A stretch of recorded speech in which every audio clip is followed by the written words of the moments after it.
नमस्कार आदरणीय दर्शक महानुभावहरु, यहाँहरुलाई हार्दिक स्वागत गर्न चाहन्छु। म नवराज तानुक। टिभी टुडे एसडी को यो विशेष कार्यक्रम सार्वजनिक बहस अर्थात यो प्यानल डिस्कसमा हामी छौं र पछिल्लो समय देशमा कोरोना महामारीको यो कहरका बीचबाट आम जनताको जनजीवन बडो थिलथिल बनेको छ। जीवन र जीव बचाउनु पर्ने यो परिस्थितिमा हामी छौं। कोरोना महामारीको यो संकटमा राज्यको उपस्थिति कस्तो रह्यो भन्ने सवालमा त विभिन्न किसिमका टीका टिप्पणीहरू हुन थालेका छन्। अक्सिजन छैन, यतिखेर बेडहरू छैन, हस्पिटलहरुमा चाहिँ कुनै म्यानेजमेन्ट नभएको यस्तो दुखेसो पोखिरहँदाखेरि नेपालको राजनीतिमा सरगर्मी बढेको छ र यतिखेर सबैको ध्यान चाहिँ नेपालमा अब प्रधानमन्त्री बन्न यो कार्यक्रम तयार पार्दासम्म केही घण्टा मात्रै बाँकी छ, अर्थात झन्डै 3 घण्टा अब बाँकी छ। अझ भन्यो भने 2 घण्टा मात्रै, किनभने यतिखेर राष्ट्रपतिज्यूले चाहिँ दिएको समय सीमा 2 घण्टा मात्रै रहेको अवस्थामा नेकपा एमाले भित्र देखिएको विवाद थियो र विशेष गरी नेपाल पक्ष माधव कुमार नेपाल, झलनाथ खनाल पक्षले चाहिँ राजीनामा दिएर चाहिँ बहुमतीय सरकार बनाउन चाहिँ प्रधानमन्त्रीको रूपमा चाहिँ कांग्रेस, माओवादी र त्यसैगरी जनता समाजवादी पार्टीको चाहिँ उपेन्द्र यादव समूहलाई चाहिँ सहज हुने देखिएको थियो। तर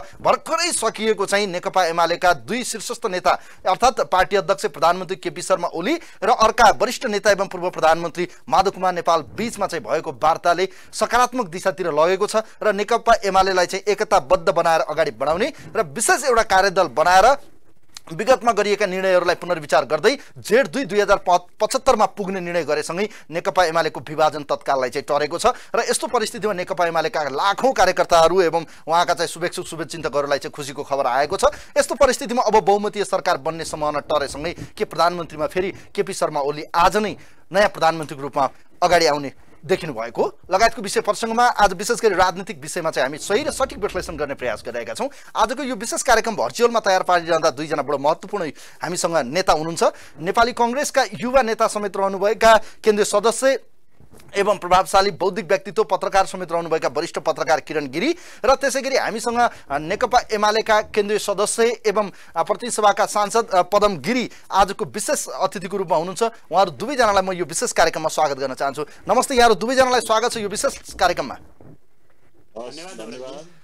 अब म फर्स्ट अफ अल त सुरु गर्न चाहन्छु, म किरणज्यूतिर जान चाहन्छु।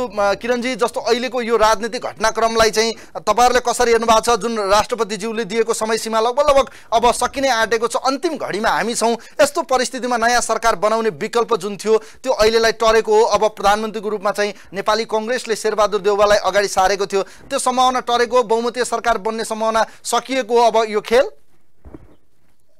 राजनीतिमा सम्भावना सकिएको भनेर त कुनै पनि अवस्थामा भन्न सकिने स्थिति रहँदैन।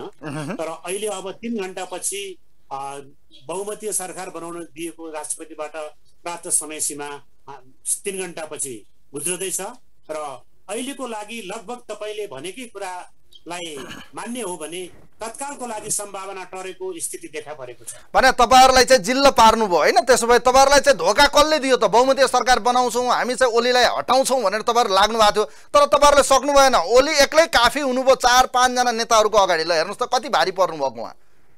अब यसलाई कुन रूपमा व्याख्या र विश्लेषण गर्ने त्यो बेग्लै कुरा हो। हामीले ओलीलाई हटाउनु पर्ने भनिरहेको अवस्था थिएन। नेकपा एमालेका अध्यक्ष समेत रहेका प्रधानमन्त्री केपी ओली आफै पदबाट हट्नु पर्दथ्यो। नैतिकताको आधारमा, संवैधानिक आधारमा, राजनीतिक आधारमा जब संसद पुनर्स्थापना भइसके पछाडि आफैले भङ्ग गरेको संसदमा उहाँ विश्वासको मत लिन जानु कति नैतिक सवाल थियो, त्यो व्याख्या र विश्लेषण भइसकेको छ। म यसतर्फ गर्न चाहन्न। अब हामी कसैले हटाउनु पर्ने प्रधानमन्त्री नै होइन, उहाँ स्वत हटेर निकास दिनु पर्थ्यो, यो मार्ग प्रशस्त गर्नु पर्थ्यो। तर उहाँले त्यो गरिरहनु भएको छैन। तर नेपाली कांग्रेस एउटा संसदीय मूल्य र मान्यतामा विश्वास गर्ने पार्टी, एउटा प्रतिपक्ष भनेको हेर्नुहोस् दुईटा कुरामा सदा तयार भएर बसेको हुन्छ। अर्ली इलेक्सन र पार्लियामेन्ट बनाउने गभर्नमेन्ट फर्मेसनको कुरामा एउटा प्रतिपक्ष जहिले पनि तयार भएर रहेको अवस्थामा प्रतिपक्षको हिसाबले हामी सरकारको नेतृत्व गर्न तयार छौं। मुलुकमा निर्वाचन भयो हुने अवस्थामा निर्वाचनमा जान तयार छौं र चाँडै भन्दा चाँडै निर्वाचन नै मुलुकको सहज निकास हो भनेर हामी अगाडि बढिरहेको अवस्थामा हामीले प्रधानमन्त्रीलाई हटाउने एक सूत्रीय माग राखेर हिँडेका थिएनौं र यो हाम्रो एजेन्डा र कसैले हामीलाई धोका दिएको होइन। संसदीय मूल्य र मान्यतामा नम्बर अफ गेम। तर तपाईहरुको सपना चकनाचुर भयो नि त किरण गिरीजी। तपाईहरुले सोच्नु भएको थियो प्रधानमन्त्री केपी शर्मा ओलीलाई हटाउने, देउबालाई प्रधानमन्त्री बनाउने, जुन तपाईहरुले ललिपप देखिरहनु भएको थियो, यतिखेर तपाईहरुलाई कसले धोका दियो? महन्त ठाकुर या भनौं माधव कुमार नेपाल, कसले धोका दिँदा चाहिँ बहुमतीय सरकार नयाँ प्रधानमन्त्री बन्न सकेन? अब प्रधानमन्त्रीको रूपमा फेरि केपी ओली नै निरन्तरता पाउने हुनुभएको छ। ल हेर्नुस्, हो संसदीय एउटा हामीले बनाएको संविधानको प्रावधान धारा 76 को सरकार फर्मेसनका विभिन्न प्रोभिजन र प्रोसिड्युरहरू हेर्दाखेरि त्यो तपाईले भनेको कुरा हो। हामीले कसैले पनि धोका दिएको छैन र धोका दिएको अवस्था होइन। हामी त्यो निष्कर्ष र विश्लेषणमा पुगेका छैनौं। संसदीय हिसाबमा जाँदाखेरि हामी नम्बर अफ गेममा त्यो नम्बर कमान्ड गर्न नसकिरहेको अवस्थामा वैकल्पिक सरकार बन्न सक्ने स्थिति देखा परिरहेको छैन। त्यसमा हामीले कुनै सपना देखेका पनि थिएनौं। नेपाली कांग्रेसले सपना देखेर अथवा कुनै दबाब दिएर कुनै पनि कार्यक्रम गर्नुपर्ने अवस्था होइन। यो सशक्त प्रतिपक्षको रूपमा हामी जहिले पनि जुनसुकै बेला पनि वैकल्पिक सरकार दिन र वैकल्पिक सरकारको लागि तयार भएर बसेको अवस्था छ।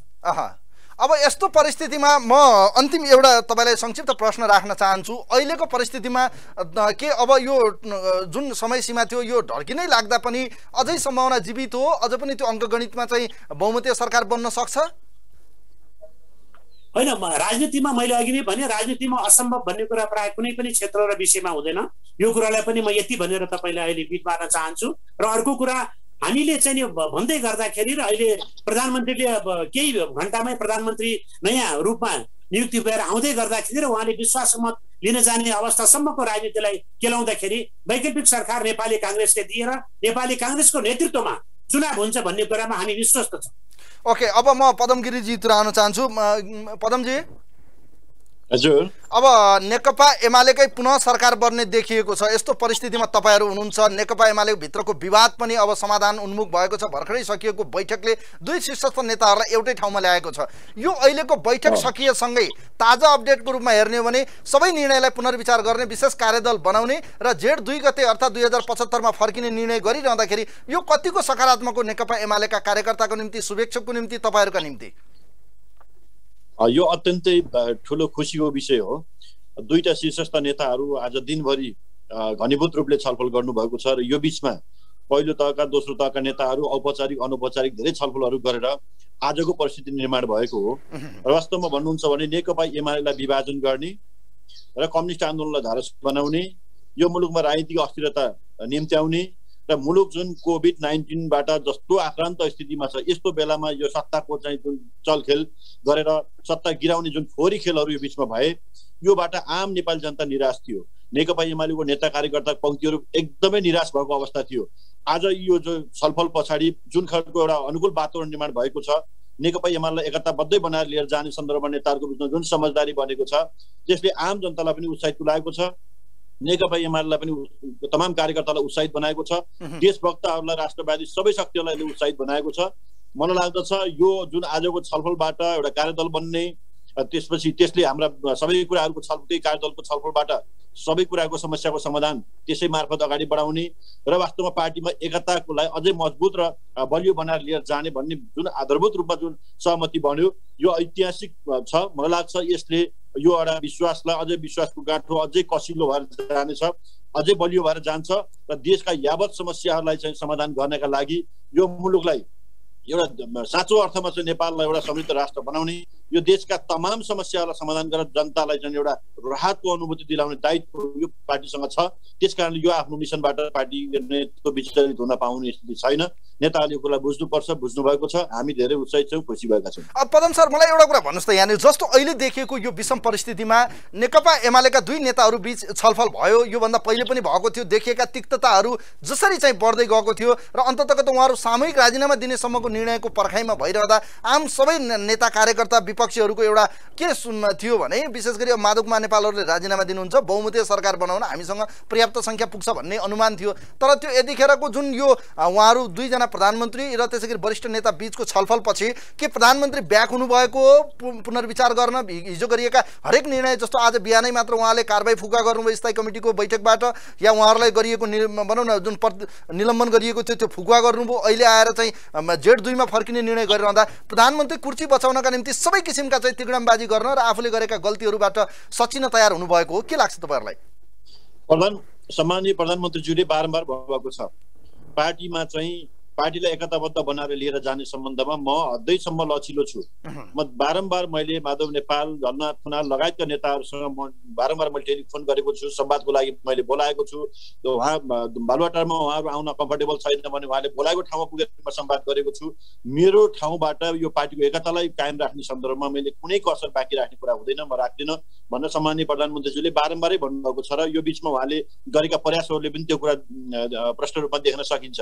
र कुरा के हो भनेदेखि खास गरी यो पार्टीमा जुन कारबाहीको सिलसिला त्यति बेला मात्रै सुरु भयो जति बेला पार्टीमा समानान्तर कमिटीहरू गठन गर्ने, समानान्तर भेलाहरू गठन गर्ने, आयोजना गर्ने र एक प्रकारले भन्यो भने पार्टीभित्र चाहिँ समानान्तर ढङ्गले गतिविधि सुरु भइसकेपछि यस्तो किन गरेको भनेर जब पार्टीले स्पष्टीकरण माग गर्यो अनि स्पष्टीकरण चित्त बुझ्दो नआइसकेपछि केही समयलाई निलम्बन गर्ने अवस्था बनेको। सधैँका लागि निलम्बन होइन, निलम्बन गर्ने बेलामा पनि पार्टीले के पत्र दिएको छ भने तपाईहरूले चाहिँ समानान्तर भेला बैठक जुन गतिविधि छन् यो गतिविधि रोकेर सच्याउनु भयो भने यो निलम्बन फुकुवा तत्काल फुकुवा हुन सक्छ, तर यही कायम रह्यो भने थप कारबाही पनि हुन सक्छ भनेर त्यो पत्रमा समेत उल्लेख भएको छ।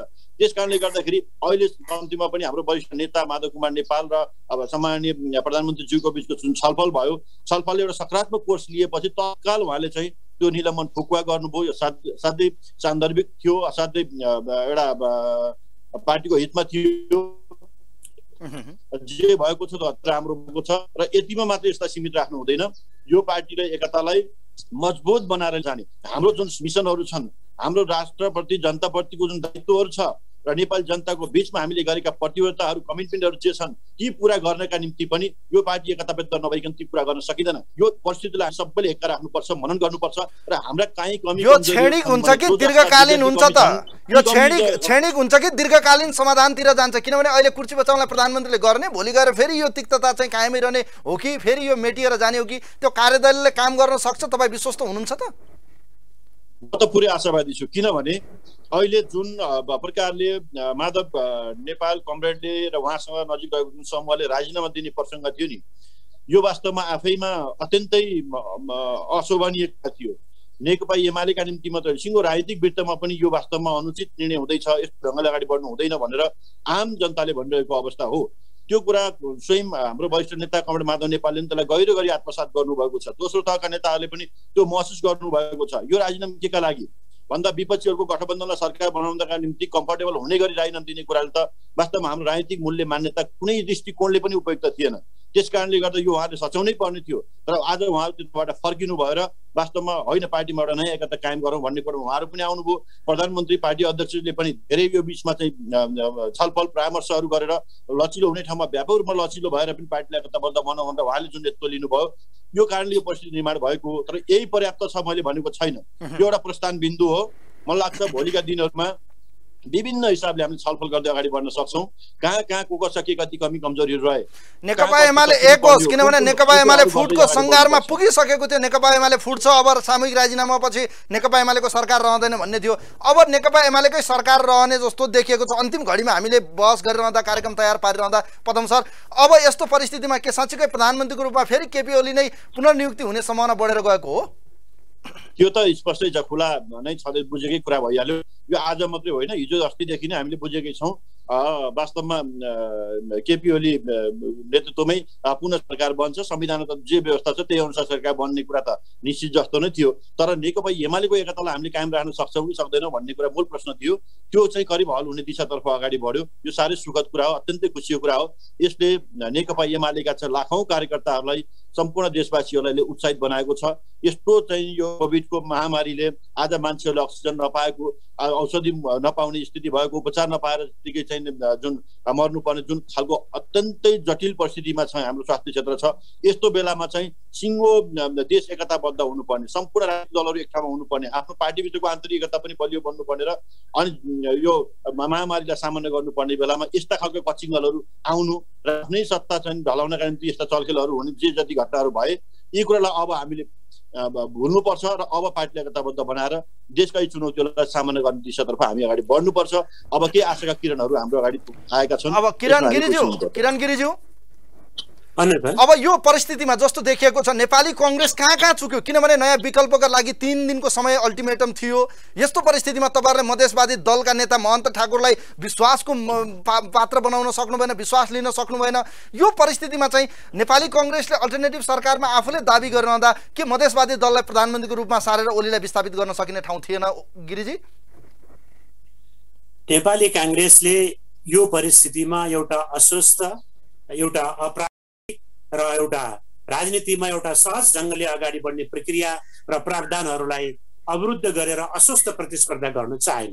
म यहाँलाई निवेदन गर्न चाहन्छु, हामी सरकार हर ढंगले विस्थापित गर्नुपर्ने अवस्थामा हामी किन गइरहेनौं भने यो सरकार स्वत संवैधानिक रूपमा, कानुनी रूपमा र राजनीतिक रूपमा विस्थापित भइसकेको छ। हेर्नुस्, 2/3 को सरकार 121 मा अहिले पदमजीले भन्नुभयो नेकपा एमाले भित्र एउटा सहज परिस्थिति निर्माण भयो, त्यो उहाँहरुको पार्टीको कुरा हो, वास्तवमा त्यो सकारात्मक कुरा हो। कुनै पनि दलीय व्यवस्थामा दलहरुमा विभाजन आउनु फुट्नु राम्रो कुरा होइन, त्यो दलीय संस्थागत विकासको लागि एक अर्थमा सकारात्मक कुरा हो। तर 2/3 बहुमतको सरकार आज 121 मा कसको कारणले ढल्यो? आज 5 वर्षका लागि म्यान्डेट लिएर अगाडि बढेको सरकार कसको कारणले यो अवस्थामा आइपुग्यो? के नेपाली कांग्रेसको कारणले हो? नेपाली कांग्रेसको रवैयाको कारणले हो? होइन। प्रधानमन्त्रीले जुन ढंगमा, जुन रूपमा मुलुक र जनतालाई नेतृत्व गर्ने क्षमता राख्नुपर्ने थियो त्यो उहाँले राख्न सक्नु भएन।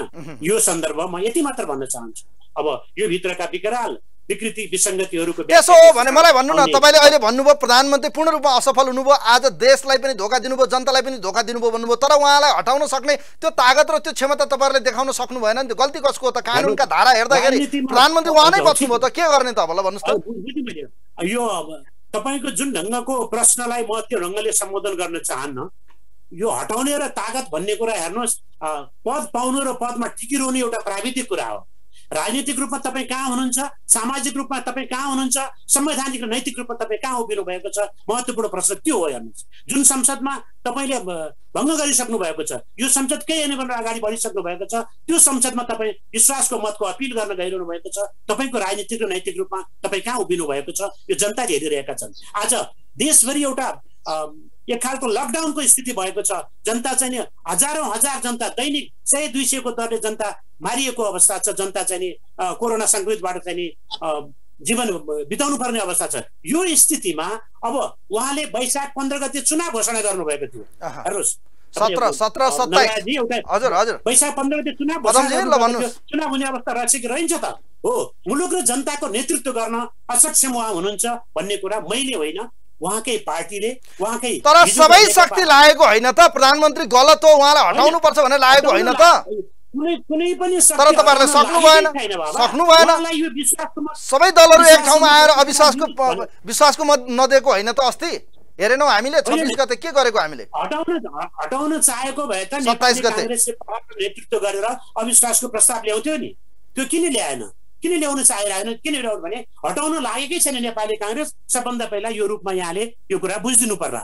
मैले अघि नै भने एउटा प्रतिपक्ष जहिले पनि अर्ली इलेक्सन र गभर्नमेन्ट फर्मेसनमा तयार भएर बसेको अवस्था हुन्छ, त्यसको लागि नेपाली कांग्रेस सक्षम छ। अब प्राविधिक रूपमा को रह्यो रहेन, को भरे 9 बजे फेरि प्रधानमन्त्री हुन्छ हुँदैन, त्यो महत्त्वपूर्ण कुरा होइन। महत्त्वपूर्ण कुरा अब मुलुकको राजनीति कता जाँदैछ त्यो महत्त्वपूर्ण कुरा हो। तपाई अब तोकिएको समयमा चुनाव गराउन सक्नुहुन्छ कि सक्नुहुन्न त्यो महत्त्वपूर्ण कुरा हो। महत्त्वपूर्ण कुरा भनेको तपाई मुलुक र जनतालाई एड्रेस गरेर अगाडि बढ्न सकिरहनु भएको छ कि छैन, त्यो महत्त्वपूर्ण कुरा हो। तर यो देशमा चाहिँ ओलीको विकल्प छैन। प्रधानमन्त्री केपी शर्मा ओलीको विकल्प देखेन। यसर्थ हेर्दा ओली शक्तिशाली देखिनु भयो। यो देशमा सारा शक्ति एक भए सबैले एनी हाउ प्रतिगमनलाई हटाउनु पर्छ भनेर तपाईहरुले भन्नुभयो। हिजो संविधानमाथिको प्रहार भयो, कु गर्नुभयो, उहाँ गलत हुनुहुन्छ भनेर तपाईहरुले भन्नुभयो। तर आज मौका आउँदाखेरि तपाईहरुले बहुमत सिद्ध गर्न सक्नु भएन। यो हेर्दाखेरि सारा शक्ति फेल, ओली एक्लै चाहिँ विजय भएको देखियो। ल हेर्दाखेरि है मैले भन्ने कुरा हैन। तपाईले भनेको कुरा संसदीय गणितमा र नेपालको संविधानले प्रावधान गरेको प्रोसिड्युर लन्च गर्दाखेरि त्यो स्थिति हो। तर प्रधानमन्त्री स्वयं केपी प्रधानमन्त्री ओली आफै छातीमा हात राखेर भन्न सक्नुहुन्छ सक्नुहुन्न म कति सफल भएँ भनेर? प्रधानमन्त्री आफै भनिरहनु भएको छैन भने अब पदमा टिक्नु र पदमा रहनु एउटा प्राविधिक कुरा हो। मैले अघि नै भने र त्यो सारा शक्ति ल्याएर उहाँलाई हटाउन खोजेको अवस्था चाहिँ होइन। नेपाली कांग्रेस उहाँलाई हटाउन लागेकै छैन। नेपाली कांग्रेसले हटाउन चाहेको भएर लागेको भए संसदमा अविश्वासको प्रस्ताव ल्याउँथ्यो। उहाँले किन ल्याएन? नेपाली कांग्रेसले मुलुकको राष्ट्रिय राजनीतिको वस्तुगत विश्लेषण, भोलिको आउने चुनौतीको सामना एउटा संवैधानिक वैधानिक र संसदीय रूपमा गर्नुपर्छ भन्ने हिसाबले नेपाली काङ्ग्रेस शालीन र सभ्य भएर अगाडि बढिरहेको छ र अहिले पनि वैकल्पिक सरकार निर्माण गर्ने क्रममा तपाईँ यो 3 दिनमा हेर्नुहोस् नेपाल आज कति सांसदहरू भक्तपुरको रेसोर्टमा गएर लुकाइएको छ। कसले लुकायो भन्नुस् त किरणजी, कसले लुकायो त्यो कुरा भन्नुस् त। अब थाहा छैन, सार्वजनिक सञ्चार माध्यममा आइरहेको छ। आफ्नै पार्टीका सांसद विश्वास नलागेर अहिले गोकर्ण भक्तपुर रेसोर्टमा लगेर राखिएको छ। किन यो अवस्था गर्नु पर्यो त? कसको लागि गर्नु पर्यो भनेपछि संसदीय एउटा स्वस्थ प्रतिस्पर्धाको आधारमा नेपाली काङ्ग्रेसले संसदीय मूल्य र मान्यतालाई अवलम्बन गरेको छ। यो खालको खेलमा नेपाली काङ्ग्रेस तपाईहरुले महन्त ठाकुरलाई विश्वासमा लिन सक्नु भएन क्या? तपाईहरुले मधेसवादी दल महन्त ठाकुरलाई विश्वासमा लिन सक्नु भएन? प्रतिपक्षी दलको रूपमा रहेको मधेसवादी भित्र फुट त देखियो, तर तपाईहरुले चाहिँ महन्त ठाकुरलाई विश्वास नगरेको हो या उहाँको विश्वास नपाएको हो? के हो खास? हैन नि, विश्वासमा लिनु छ। नेपाली काङ्ग्रेस केन्द्रीय कार्य समितिले के निर्णय गर्यो भने नेकपा एमालेको अध्यक्ष केपी ओलीको सरकार असफल भएको छ। नेपाली काङ्ग्रेसले आफ्नो नेतृत्वमा वैकल्पिक सरकार बनाउन पहल गर्नेछ भन्ने निर्णय गर्यो। त्यही निर्णय अनुसार हाम्रो संसदीय दलको बैठक बस्यो। संसदीय दलले पनि त्यही निर्णय गर्यो। तर त्यो वैकल्पिक सरकार बनाउनको लागि हामीले सबै दलहरूलाई अपिल गर्यौं, आह्वान गर्यौं। अपिल र आह्वान बाहेक हामीले केही पनि गरेनौं। अब तपाईले भने जस्तै महन्त ठाकुरलाई विश्वास लिनको लागि उहाँलाई के गर्नुपर्ने त्यो हामीले गरेनौं, गर्न चाहेनौं। अब यो यति मात्र नयाँ प्रधानमन्त्रीको रूपमा चाहिँ उहाँलाई सार्नु पर्थ्यो। पदमजी, अब तपाईहरुलाई आरोप लागेको छ यतिखेर तपाईहरुले भक्तपुरमा चाहिँ 19 वटा सांसदलाई लुकाएर राखिदिनु भयो। किन गर्नुभयो यस्तो काम भन्नुस् त? संसदीय अभ्यासमा स्वतन्त्र हुन दिनु भएन रे तपाईहरुले? मैले उहाँले लुकाउनु भने हैन उहाँहरुले नै न यो भनाइमा कुनै खास त्यस्तो चाहिँ तथ्यमा आधारित छ भन्ने मलाई लाग्दैन। यो कसैले सांसदहरूलाई लुकाएको सांसदहरू मलाई लाग्छ त्यस हिसाबले चाहिँ कसैले चाहिँ ललाई फकाई कुनै ठाउँमा लगेर थुनेर राखेको भन्ने जुन कुराहरू छन् यो बेकारको कुरा हो जस्तो लाग्छ। तर मूल कुरा के हो भनेदेखि अहिले यो देशमा चाहिँ यति बेला मुलुकले एउटा राजनीतिक स्थायित्व खोजेको छ। यति बेला सरकार गिराउने र उठाउने जुन खेलहरू छन् यो वास्तवमा नेपाली जनताको चाहनाको विषय होइन। हामीले बुझ्नुपर्ने कुरा के थियो भने यति बेला सबै राजनीतिक दलहरूले मिलेर यो सरकारलाई एकदमै सबल ढङ्गले काम गर्ने एउटा वातावरण बनाइदिने र यो मुलुकको अगाडि आएका सबै तमाम चुनौतीहरूलाई चाहिँ समाधान गर्नेतर्फ हामी जानु पर्थ्यो। तर दुर्भाग्य के भइदियो भने यस्तो स्थिति सिर्जना भयो कि सरकारलाई कुनै हर हालतमा केपी ओली नेतृत्वको सरकारलाई ढाल्नुपर्छ भनेर विभिन्न किसिमका यहाँ षड्यन्त्रका खेलहरू भए र नेकपा एमालेलाई समेत विभाजन गरेर भए पनि एमालेका सांसदहरूलाई राजीनामा गराएर भए पनि अरे यो मुलुकमा चाहिँ सरकार परिवर्तन गर्नुपर्छ भन्ने कोणबाट जुन खालको राजनीतिक चलखेलहरू भए, जुन दाउपेचहरू भए, मलाई लाग्दछ आजको स्थितिमा यो खालको जुन खेलहरू भयो यो अत्यन्तै नेपाली जनताको हितमा थिएन, राष्ट्रको हितमा थिएन। यो कसैले पनि यो चाहेको विषय होइन भन्ने कुरा यो सबैका अगाडि छर्लङ्ग छ। तर अल्पमतमा परिसकेपछि प्रधानमन्त्रीले काम गर्न नसकेपछि उहाँले लिएको निर्णय गलत भइसकेपछि उहाँले राजीनामा दिनु पर्थ्यो। नैतिकता हरायो, उहाँमा नैतिकता छैन, राजनीतिक संस्कार छैन भने किरण गिरिजीले भन्नु भएन अहिले?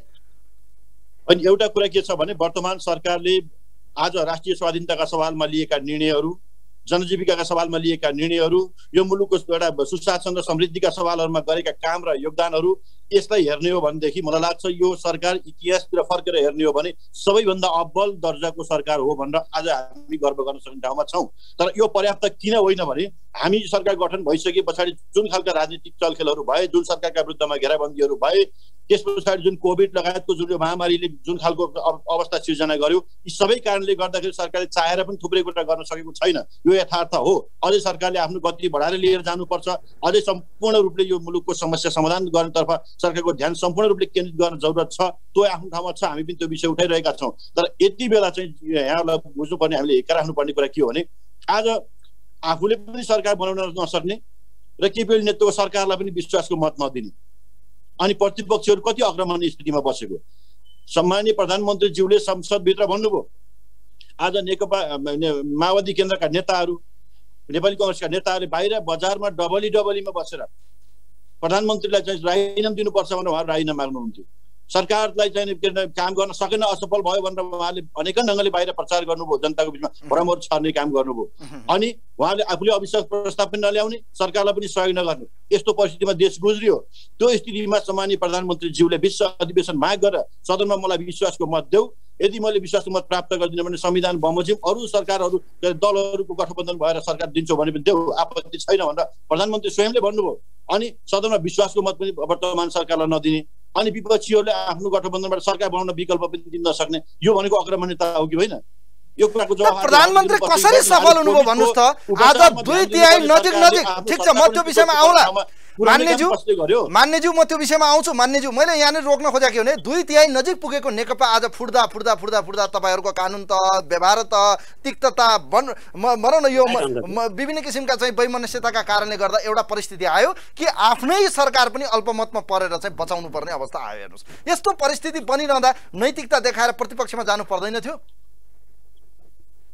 होइन, हिजो नेकपा एमाले पनि निर्वाचनमा एक्लै बहुमत प्राप्त गरेको होइन, यहाँहरूले हेक्का राख्नुपर्छ होइन। ठुलो दलको हैसियत मात्रै हामीले प्राप्त गरेका हौँ। माओवादी केन्द्रले हामीलाई सरकारमा सामेल भयो, विश्वासको मत दियो, पछि गठबन्धन बन्यो, त्यो एउटा पाटो भयो। र माओवादी केन्द्र चाहिँ आज जुन प्रकारले चाहिँ विश्वासको मत फिर्ता लिने स्थिति बन्यो, त्यस पछाडिको नयाँ परिस्थिति नयाँ ढङ्गले विकसित भयो, यो हामीले सबैले बुझेको विषय भयो। र मैले यति बेला यहाँलाई भन्न खोजेको कुरा के छ भने, अब आजसम्म जे जस्ता कमी कमजोरीहरू रहे, आज सत्ताको खेलमा लाग्दा जनतालाई जुन हामीले धोका दिने कामहरू गऱ्यौँ, र वास्तवमा जनताका यी तमाम मुद्दाहरूलाई, स्वास्थ्यका मुद्दाहरूलाई, विकास निर्माणका मुद्दाहरूलाई आज जसरी ओझेलमा पर्ने गरी जुन खालका सत्ताका दाउपेचका खेलहरू भए, यो कुराबाट अब राजनीतिक दलका नेताहरूले यसलाई आफूलाई सच्याउनु पर्छ। र यति बेला आफूले पनि गठबन्धनले पनि सरकार बनाउन नसक्ने, भएको सरकारलाई पनि चाहिँ विश्वासको मत नदिने यस्तो परिस्थितिमा देशलाई राखेर अनिर्णयको बन्दी बनाउने काम गर्नु हुँदैन थियो। त्यो कामहरू भयो। र अबको कुरा के हो भने, अब प्रधानमन्त्री केपी शर्मा ओलीकै नेतृत्वमा नयाँ सरकार गठन हुने स्थिति छ। यो सरकार धारा 76 को 3 अनुसारको सरकार गठन भए पछाडि पनि 1 महिनामा विश्वासको मत दिनुपर्ने स्थिति रहन्छ। त्यो अवधिमा चाहिँ मलाई लाग्छ अरू विपक्षी दलहरूले पनि यो सरकारलाई विश्वासको मत दिने, 1.5 वर्ष यो मुलुकमा राजनीतिक स्थायित्व दिने, यी देशका तमाम समस्याहरूलाई वास्तवमा राष्ट्रले एकताबद्ध भएर सम्बोधन गर्ने र नेपाली जनतालाई अब चाहिँ जनता र देशका लागि प्रधानमन्त्री केपी शर्मा ओलीले सरकारलाई चाहिँ सफल बनाएर लग्नुहुन्छ, जनताका लागि काम गर्न सक्नुहुन्छ त? प्रधानमन्त्रीले 3 वर्षमा काम गर्न सकेन भनेर आरोप लगाइरहेको छ प्रतिपक्षले। अस्ति संसदमा पनि त्यही भन्नुभयो, सभापति शेरबहादुर देउवा, प्रचण्ड सबैले त्यही आरोप लगाउनुभयो। किरणजीतिर जान चाहन्छु। किरणजी, संक्षिप्तमा प्रतिक्रिया पाऊँ अहिलेको अवस्थामा। थोरै केही कुरा राखौँ नवराजी, म यस विषयमा एउटा कुरा भनिहालौँ भन्ने लाग्छ कि प्लिज यो वर्तमान सरकारले 3 वर्षमा के गर्न सकेन? संहिताको कार्यान्वयन, संविधानको कार्यान्वयन गर्ने काममा वर्तमान सरकार अगाडि आउन सकेन। र विशेष गरी यतिखेर नयाँ सरकारको नेतृत्वको सवालमा चाहिँ विभिन्न किसिमका प्रश्नहरू खडा भएका छन्। र यस सवालमा नेपालको राजनीतिमा जसरी भारतीय बीजेपीका नेता सुब्रमण्यम स्वामीले चाहिँ जुन अभिव्यक्ति दिनुभयो, सार्वजनिक रूपमा ट्विट गर्नुभयो, यस विषयमा हामी एकैछिनमा प्रवेश गर्नेछौँ। लगायतको विषयमा हामी कुराकानी गरिरहेका छौँ। कोभिड-19 को यो महामारीमा चाहिँ यतिखेर हामी छौँ र महामारीबाट जनता थिल परेको अवस्था छ, जनताले ज्यान गुमाउनु परेको छ। आज मात्र 214 जनाको चाहिँ मृत्यु भएको अवस्था छ। हेर्नुहोस्, यस्तो भयावह अवस्था बनिरहँदा सरकार के अबका दिनमा चाहिँ प्रधानमन्त्री केपी शर्मा ओली यदि बनिहाल्नु भयो भने उहाँले चाहिँ के नेतृत्व गर्ने नयाँ सरकारको चाहिँ के जनताको पक्षमा काम गर्न सक्छ भन्ने सवालमा रहेर हामी कुराकानी गर्दैछौँ। पदमजी, किरणजी, आजसम्म त लाग्छ उहाँहरूसँग हाम्रो सम्पर्क गर्ने प्रयास हाम्रो जारी छ। विशेष गरी यो विशेष भर्चुअल लाइभमा हामी भएको कारणले गर्दा केही टेक्निकल र नेटको चाहिँ केही प्रब्लम मैले देखिरहेको छु। नेटवर्क प्रब्लमको कारणले गर्दा खास गरी उहाँहरूको संवादलाई चाहिँ क्लियरली हामी तपाईँहरूको माझमा प्रस्तुत गर्न सकिरहेका छैनौँ। 3 वर्षमा सरकार कति सफल भयो, कति असफल भयो भन्ने विषयमा हामी कुराकानी गर्दैछौँ। भन्नुहोस् तपाईँ। नवराजी प्लिज। मलाई सुन्नु भएको छ? मैले सुनिरहेको छु। वर्तमान सरकार गठन भए पश्चात वास्तवमा मुलुकमा सरकारले राष्ट्रिय स्वाधीनताका सवालहरूमा होइन जुन वर्षौंदेखि गुमेको भूमिलाई समावेश गरेर, जुन लिम्पुवा लिपु लेक कालापानी क्षेत्रलाई समावेश गरेर नयाँ नक्सा जारी गर्ने काम वर्तमान सरकारले गर्यो। हामी सबैले देखेका छौँ। उत्तरतर्फ चाहिँ चीनसँग हाम्रो पारवहन नाकाहरू खोल्ने, पारवहन सम्झौताहरू गर्ने, त्यसका प्रोटोकलहरूमा हस्ताक्षर गराउने काम समेत वर्तमान सरकारले गर्यो। तब हामी सबैले अनुभव गर्यौँ, देखेका छौँ। विकास निर्माणको सवालमा पूर्वाधारको क्षेत्रमा एकदम असाधारण प्रगति वर्तमान सरकारले गरेको, यो स्वीकार्नै पर्ने हुन्छ भन्ने लाग्छ। पुनर्निर्माणको क्षेत्रमा भन्नुहुन्छ भने धराहरदेखि रानी पोखरी लगायतका तमाम चाहिँ हाम्रो सांस्कृतिक सम्पदाहरूको निर्माण गर्ने, विद्यालयका भवनहरूदेखि यावत कुराहरूको निर्माण गर्ने काममा सरकारले यति तीव्र गतिमा कामहरू गर्यो। वास्तवमा चाहिँ त्यो यस्तो प्रतिकूलताको बिचमा पनि यी उपलब्धिहरू सामान्य होइनन् यस्तो लाग्छ। संविधानको कानुनको सवालमा, संहिताको कानुनको सवालहरूमा 300 भन्दा बढी ऐनहरू कानुनहरू निर्माण गर्ने काम वर्तमान सरकारले गर्यो। त्यो ढङ्गले त्यसको अगुवाई नेतृत्व गर्ने काम चाहिँ गर्यो। नभएको कुरा वास्तवमा केही पनि थिएन हैन। यी सबै चुनौतीका बीचमा पनि सरकारले यो गतिका साथ काम गर्दै रहँदाखेरि डे 1 बाटै वर्तमान सरकारलाई वास्तवमा केही गरेन भन्ने, सरकारका विरुद्धमा भ्रम सिर्जना गर्ने, जनताको बीचमा चाहिँ सरकारको विरुद्ध भ्रम निर्माण गर्ने कामहरू तमाम ढङ्गले लाग्ने काम भयो। यसमा सारा शक्ति केन्द्रित यसैमा गरियो र वास्तवमा सरकारले गरेका कुराहरूलाई पनि एक प्रकारले पुँजीकृत हुन नदिने, जनताको बीचमा जस्ताको तस्तै पुग्न नदिने यस्ता खालका खेलहरू भएका हुन्। सरकार असफल कुनै स्थितिमा पनि भएको होइन। यो यथार्थ कोभिडकै सन्दर्भमा भन्नुहुन्छ भने कोभिडको भ्याक्सिन आज विकसित राष्ट्र ठीक छ। तपाईले भनेको कुरालाई चाहिँ किरणजीले के भन्नुहुन्छ? किरणजी, ती देशका नागरिकले किरणजी भ्याक्सिन नपाउने, मेरो आवाज सुन्दै हुनुहुन्छ? किरणजी, कोभिडको भ्याक्सिन ल्याउने काम सरकारले गर्यो। किरणजी तपाई बोल्नुस्। अब अहिलेको अवस्थामा प्रधानमन्त्रीले 3 वर्षमा काम गर्न सक्नुभयो कि भएन? आगामी दिनमा प्रधानमन्त्रीले के गर्न सक्नुहुन्छ त? आज कोभिड विरुद्ध जनता मरिरहेका छन्। किरणजी, हजुर किरणजी, यस्तो परिस्थितिमा प्रधानमन्त्रीले काम गर्न सक्नुहुन्छ? हिजो गर्न सक्नुभयो कि भएन? तपाईहरुले त अस्ति संसदमा प्रधानमन्त्रीका विरुद्धमा चाहिँ सभापतिले बोल्नुभयो।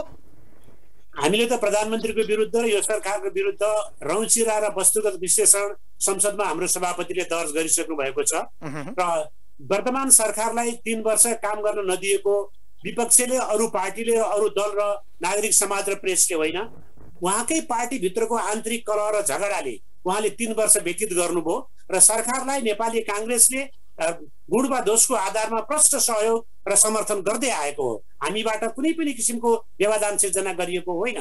हेर्नुहोस्, सरकारले राष्ट्रिय स्वाधीनताको सवालमा केही राम्रा कामहरू गर्यो। त्यो राम्रा कामहरूलाई हामीले संसदमा संविधान संशोधन मार्फत त्यसलाई चाहिँ अनुमोदन समेत गर्यौं। यो एउटा एक हदसम्म ठिक हो। बाँकी अरू सबै कुरा 3 वर्ष यो सरकारले नेकपा एमाले र नेकपा एमालेका नेताहरूको बीचको स्वार्थ र व्यक्तित्व टकराउमा सम्बोधन गर्न सम्पूर्ण समय व्यतीत गर्यो। मुलुक र जनतालाई कुनै किसिमको राहत दिने काम गरिरहेको छैन। त्यो कुरा आज जनताको चिच्चाहट र चिल्लाहटबाट प्रष्ट प्रमाणित भइसकेको छ र सरकारले कति राम्रो काम गर्यो गरेन भन्ने कुरा म आरोप लगाउन चाहन्न। प्रचण्डको 19 बुँदे आरोप पत्र नेपाली जनताले पढिरहेका छन्, पढिसकेका छन्। उहाँले यो बीचमा गर्नुभएका ठुल्ठुला संस्थागत भ्रष्टाचारहरू, अनियमितताहरू के कति के गरिरहनु भएको छ। त्यो प्रचण्ड नेकपा माओवादीका नेता, अब अहिले नेकपा माओवादीका अध्यक्ष प्रचण्डले सँगै हुँदाखेरि लगाएको आरोपलाई नेपाली जनताले पढ्दा अवस्थामा सरकार कति सफल असफल भन्ने कुरा त्यहाँ जान्छ। म भन्न चाहन्न। अब बाँकी आउने दिनहरूमा हेर्नुहोस्, भरे प्रधानमन्त्री केपी ओली प्रधानमन्त्री पदमा नियुक्ति भएर आइसके पछाडि आगामी दिनमा उहाँ कसरी अगाडि बढ्नुहुन्छ भन्ने कुरा हामी हेर्दै जाउँ। म अहिले आंकलन गर्न चाहन्न उहाँ संसद विघटन गर्न तयार हुनुहुन्छ कि हुनुहुन्न, उहाँ कुन रूपमा अगाडि बढ्दै हुनुहुन्छ, उहाँको आफ्नो रोडम्याप के छ। उहाँको रोडम्याप बिचरा नेकपा एमालेका स्थायी समितिका सदस्यहरूलाई पनि थाहा छैन, कुनै पनि शीर्ष नेताहरूलाई पनि थाहा छैन उहाँ कुन रोडम्यापमा अगाडि बढिरहनु भएको छ भन्ने कुरा स्वयं उहाँलाई पनि कति थाहा छ कति थाहा छैन। हैन, यस्तो भनिरहँदा तपाईले टीका टिप्पणी गरिरहँदाखेरि आज माधव कुमार नेपाल र प्रधानमन्त्रीको बीचमा चाहिँ सहमति भयो, सकारात्मक दिशातिर देखिरहँदा उहाँ पार्टी एकताको पक्षमा, कम्युनिस्ट आन्दोलनलाई एक बनाउने पक्षमा देखिरहँदा तपाई के भन्नुहुन्छ? यो खास गरी माधव कुमार नेपालको भूमिका, उहाँले अहिले एकताकै पक्षमा देखिरहँदा प्रधानमन्त्रीले के ट्रिक लगाएर अहिले चाहिँ उहाँहरूको वार्ता मिल्यो होला, के लाग्छ तपाईलाई? मलाई लाग्दैन। मैले चिनेको जानेको र बुझेको नेकपा एमालेका अध्यक्ष केपी ओली असाध्यै ट्र्याकफुल राजनीतिज्ञ हुनुहुन्छ, असाध्यै चलाक हुनुहुन्छ, असाध्यै आफ्नो शक्ति स्वार्थ र सत्ता जोगाउनको लागि कुनै पनि शक्तिसँग उहाँ लम्पसार पर्न पनि तयार हुनुहुन्छ र अडान लिन पनि तयार हुनुहुन्छ भन्ने कुरा त गत कार्तिक 5 गते सामन्त गोयलसँग उहाँले गर्नुभएका अघोषित गोप्य रात्रिको भेटघाटदेखि लिएर आजका दिनमा माधव नेपाललाई एउटा व्यापारीको घरमा गएर उहाँले के किसिमको शर्त र सहमति गर्नुभयो, त्यो कुरा भोलिका दिनमा कसरी ब्ल्याक एन्ड व्हाइट बाहिर आउँछन् त्यो हेर्न बाँकी नै छ। अब त्यसो भए प्रधानमन्त्री केपी शर्मा ओलीलाई बचाउन यतिखेर भारतको जित भएको हो त? भारतका चाहिँ बीजेपीका नेता समेत रहेका प्रभावशाली व्यक्तित्व सुब्रमण्यम स्वामीले दिएको अभिव्यक्तिलाई या उहाँले ट्विट गर्नु भएपछि नेपालमा एउटा राजनीतिक तरङ्ग भयो, भारतको इच्छा र मैले बुझेसम्म भारतले चाहेको केपी ओली हो, प्रचण्ड प्रधानमन्त्री भयो भने चीनको जित हुन्छ भन्ने सुब्रमण्यम स्वामीको चाहिँ अभिव्यक्तिलाई कसरी हेर्नु भएको छ तपाईले?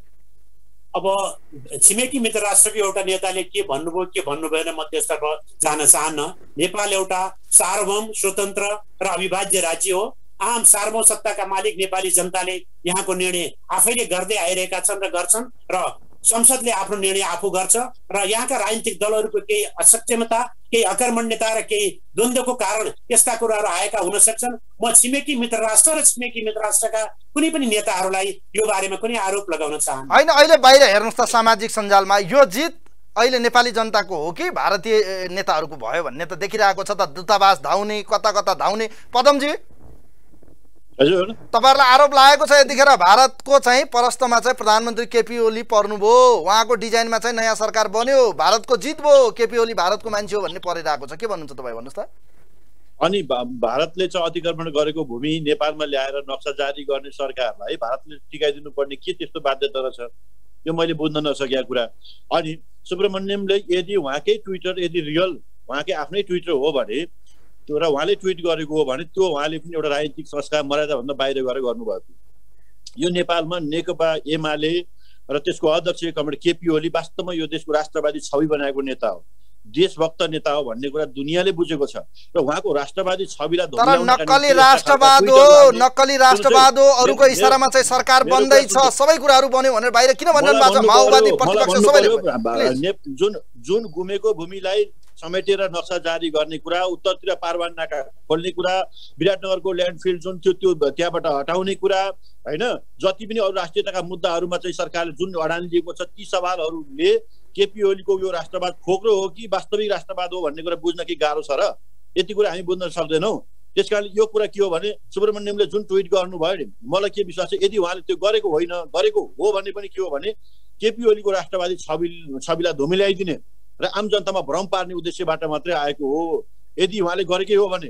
किनभने भारतको इशारामा, त्यसो भए अब प्रधानमन्त्री भारतको इशारामा, भारतको चाहनामा, पदमजी भारतको इशारामा, भारतको चाहनामा आज भारतीय बीजेपीको चाहनामा चाहिँ नेपालमा प्रधानमन्त्री केपी शर्मा ओलीले निरन्तरता पाउनु भयो भनेर माओवादीका नेताहरू चाहिँ सार्वजनिक रूपमा अभिव्यक्ति दिइरहनु भएको छ। के भन्नुहुन्छ, भन्नुहोस् त। बिचरा उहाँहरूलाई दुनिया संसारले पत्याएको छैन, उहाँहरू कहीँ गए पनि कुनै मुलुकले पत्याउने स्थिति छैन। यस्तो हालतमा हुनुहुन्छ माओवादीको नेतृत्व कि वास्तवमा उहाँहरू आफ्नै विगतका कर्महरूले उहाँहरू एक प्रकारले भन्ने हो भने यति ठुलो एउटा सङ्कटको मानसिकताबाट उहाँहरू अगाडि बढ्दै हुनुहुन्छ। उहाँहरूलाई चाहिँ भारत हेऱ्यो भने भारतै चाहिँ समस्या देख्नुहुन्छ, चाहिँ चीन हेऱ्यो भने चीनै समस्या देख्नु भएको छ, युरो अमेरिका जस्ता त्यतै समस्या देख्नु भएको छ। उहाँहरूको आफ्नो एउटा धरातल एक प्रकारले खुस्किसकेपछि आएका अभिव्यक्तिहरू हुन्। माओवादी केन्द्रले त वास्तवमा अब आफूलाई समीक्षा गर्नुपर्छ। यो मुलुकमा नेकपा एमाले विभाजन गर्नु उहाँले जुन षड्यन्त्र गर्नुभयो, यो आन्दोलनलाई कमजोर पार्न जुन षड्यन्त्र गर्नुभयो, देशलाई अस्थिरतातर्फ धकेल्नका निम्ति जुन खालका हरकतहरू उहाँले गर्नुभयो नि, त्यसको नेपाली जनताले त्यसको मूल्य उहाँहरूसँग चुकाउने स्थिति छ। त्यो भोलि बिहान उहाँलाई अहिले एउटा कुरा भन्नुहोस् त पदमजी, त्यसो भए यो देशमा प्रधानमन्त्रीको रूपमा या नेताको रूपमा नेकपा एमाले अर्थात् केपी ओलीको विकल्प छैन यो देशमा, होइन? अब आजको दिनमा छैन। नेपाली जनताले पत्याएको नेता केपी ओली नै हो। आम नेपाली जनताले दिएको मेन्डेट केपी ओली नेतृत्वलाई नै हो। र एउटा 5 वर्षको निम्ति केपी ओलीले मुलुकको नेतृत्व लिनुपर्छ भनेर जनताले जुन जिम्मेवारी सुम्पिएको छ, जुन विश्वासको साथ जनताले मत दिएको छ, त्यसलाई अपमान गर्ने, त्यसलाई कमजोर पार्ने कहीँ कतैबाट पनि वास्तवमा त्यो खेलहरू हुनु भनेको मलाई लाग्छ त्यो राजनीतिक मूल्य मान्यताको दृष्टिकोणले पनि उपयुक्त कुरा होइन, देश र जनताको हितमा पनि छैन। यो मुलुकको सुशासन र समृद्धिको यो जुन महान अभियान छ, यो अभियानको निम्ति पनि यो कुरा उपयुक्त कुरा होइन। त्यस कारणले गर्दाखेरि अहिले केपी ओली नेतृत्वमै यो 5 वर्षको अवधि उहाँले चलाउने। अब मलाई भन्नुहोस् किरणजी, अब मलाई भन्नुहोस् यो देशमा चाहिँ केपी ओलीको विकल्प छैन, नेकपा एमालेको विकल्प नेकपा एमाले नै हो। कोही पनि अन्य दलहरूले चाहिँ आज नेकपा एमालेको जनताले दिएको विश्वासलाई चाहिँ तोड्न सकेन, केपी ओलीको विकल्प कोही निस्केन भन्ने आएको छ बाहिर। के भन्नुहुन्छ तपाईँ? म यो निर्विकल्प परिस्थितिको विश्लेषण गर्न चाहन्न। आज 76-3 अनुसार केपी ओली प्रधानमन्त्री हुने सम्भावना छ, त्यति मात्र एउटा सम्भावना हो। अब मुलुकको विकल्प हो कि होइन, एमालेको विकल्प हो कि होइन भन्ने कुरा त भोलिका समयले निर्गुल गर्ला। अब भोलिका दिनमा उहाँ कसरी अगाडि बढ्नुहुन्छ, उहाँका कार्यशैली रवैयाहरू कुन रूपमा अगाडि बढ्छन्, त्यसले निर्धारण गर्ने कुरा हो। यो देशको विकल्प भनेको संविधान र संघीय लोकतान्त्रिक गणतन्त्रलाई संस्थागत रूपमा अगाडि लाने क्षमता र विकल्प बोकेको पार्टी भनेको नेपाली काङ्ग्रेस नै हो। ढिलो बचाडो यो देशको राजकीय रूपमा र साङ्गठनिक रूपमा नेतृत्व नेपाली काङ्ग्रेसले नै गर्छ। ओके, अब मलाई भन्नुहोस् अहिले कोरोना महामारीको यो कहरमा छौँ हामी, लगभग अन्त्यमा छौँ। म एउटा प्रश्न, यो बडो महत्त्वपूर्ण प्रश्न यहाँहरू दुवैजनालाई गर्न चाहन्छु। किरणजीबाट सुरु गर्न चाहन्छु। आज जनता रोइरहेका छन्, तपाईँले देखिरहनु भएको छ अस्पतालमा बेड छैन, अस्पतालसम्म पुग्न साधन छैन, अस्पताल गयो बेड छैन, अस्पतालमा आइसियु छैन, भेन्टिलेटर छैन, डाक्टरहरू पनि आज चित्कार गरिरहेको अवस्था छ। सरकारले कोरोना नियन्त्रणको यो विषयलाई लिएर 1 वर्षमा काम गर्न सक्यो कि सकेन, आज जनता रोइरहेका छन्, चित्कार गरिरहेका छन्, चिच्चाइरहनु भएको छ उहाँहरू। यस्तो परिस्थितिलाई हेर्ने भने प्रधानमन्त्री एवं वर्तमान सरकार कोभिड नियन्त्रण गर्न, जनताको जीवनलाई सुरक्षा गर्ने सवालमा कति सफल कति असफल ल भन्नुहोस्। यसमा कुनै व्याख्या विश्लेषण केही गर्नु पर्दैन। उहाँ पूर्ण रूपमा असफल हुनुभएको छ र सरकार असफल भएको छ। यो कुरा मैले मात्र होइन, आम नेपाली जनताले भनिरहेको अवस्था हो। आज सास फेर्न नपाएको बिरामीले अक्सिजन पाइरहेको छैन, आज चाहिँ नि बिरामी चाहिँ अस्पतालसम्म जाने अवस्था भइरहेको छैन भने यो अवस्थामा औषधि नपाइरहेको स्थिति छ। अब एक शब्दमा मेरो विश्लेषण, यो सरकार पूर्ण रूपमा असफल छ। आज आवश्यकता के हो भन्नुहोस् त? जनता रोइरहेको अवस्थामा सरकारले गर्नुपर्ने के होला? यो बेला अब राजनीतिक खिचातानी त होला, कसको जित कसको हार, यो विषयलाई मैले टिका टिप्पणी गर्न चाहन्न, तर यतिखेर जनताका लागि आज हेर्नुहोस् आइसियु, भेन्टिलेटर, अक्सिजन लगायतका अझ त धेरै कुरा छोड्नु, बेड नपाएर अस्पतालले भर्ना नलिएर जनताले रुनुपर्ने अवस्था आएको छ। जनताका बीचमा गरेका कयौं कुराहरू। यति बेला सरकारलाई मेरो सुझाव के छ भने उच्चस्तरीय राजनीतिक रूपमा उच्चस्तरीय सर्वदलीय संयन्त्र बनाएर तत्काल सम्पूर्ण मुलुकका स्रोत र साधनहरूलाई नेपाली जनताको जीवन रक्षाको लागि परिचालन, सञ्चालन र व्यवस्थापन गरेर सबभन्दा पहिला जनताको जीवनको सुरक्षा गर्नु पर्यो र जनताको जीवन बचाउनु पर्यो। त्यसपछि मात्र हामी अरू काममा लाग्नु उपयुक्त हुन्छ। र सरकारले सक्छ भने, चाहन्छ भने आज पहिलो घोषणामै उसले चाहिँ नि उच्चस्तरीय राजनीतिक संयन्त्र बनाएर उच्च सतर्कताका साथ नेपाली जनताको जीवन रक्षाको लागि विशेष प्याकेजको कार्यक्रम ल्याओस्। म यही भन्न चाहन्छु। तपाईँ आशावादी हुनुहुन्छ सरकारले कोभिड नियन्त्रण गर्न सक्ला? आज हातहरू उठाइसकेको छ सरकारले। हेर्नुहोस् तपाईँ प्राइभेट हस्पिटल, सरकारी अस्पतालमा चाहिँ हात उठाइसकेको अवस्था, हामी सक्दैनौँ, जनता रोइरहेको छ, मरिरहेको छ, छटपटाइरहेको छन्। हेर्नुहोस् यस्तो अवस्थामा सरकारले अब काम गर्न सक्छ? विश्वस्त ढुक्क हुने ठाउँ छ त? वर्तमान नेकपा एमाले केपी ओलीको नेतृत्वकै सरकारले त यो सक्दैन, यो सम्भव छैन।